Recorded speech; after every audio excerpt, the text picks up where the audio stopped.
முடியாது. அப்ப அதெல்லாம் பயனற்றவை என்று எண்ணுவதுதான் ஞானம். இரண்டாவது, ஞானத்தை அடைவதற்கான வழி என்ன?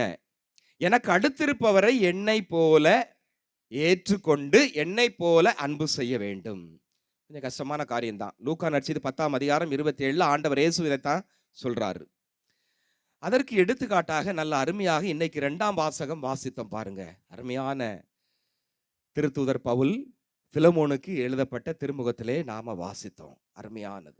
அதனுடைய பின்னணியை நாம் இப்போ சிந்திச்சு பார்ப்போம். ரொம்ப அருமையான சுவையான ஒரு நிகழ்ச்சி.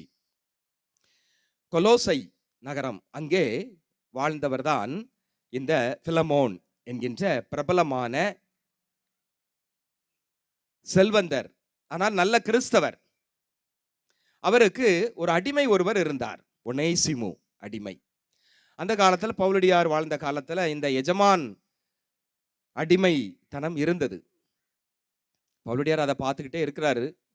ஆனால் அதை மாற்ற முடியல, அதை ஒழிக்க முடியவில்லை. ஆனால் சீர்படுத்தினார். எபேசியர் 6ஆம் அதிகாரம் 5 9 வரை உள்ள பகுதியை வாசியுங்கள்.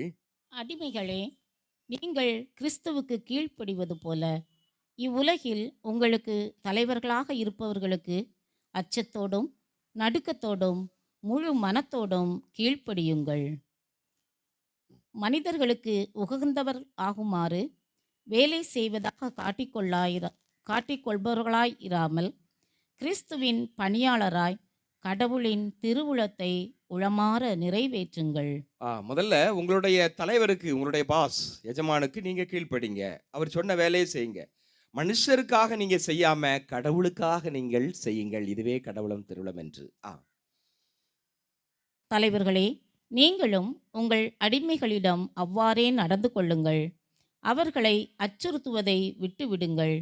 அவர்களுக்கும் உங்களுக்கும் ஒரே தலைவர் விண்ணுலகில் உண்டு என்பதையும் அவர் ஆள் பார்த்து செயல்படுவதில்லை என்பதையும் அறிந்து கொள்ளுங்கள். இறுதியாக நீங்கள் ஆண்டவரோடு இணைந்து அவர் தரும் வலிமையினாலும் ஆற்றலாலும் வலுவூட்ட பெறுங்கள். சரி, அப்போ ஒரு அடிமைகள் எப்படி இருக்க வேண்டும், அதே போல தலைவர்கள் எப்படி அடிமை நடத்த வேண்டும்? அவங்களை அச்சுறுத்தாதீங்க, கடவுளுடைய பிள்ளைகளாக கருதி அவர்களை நடத்துங்கள்.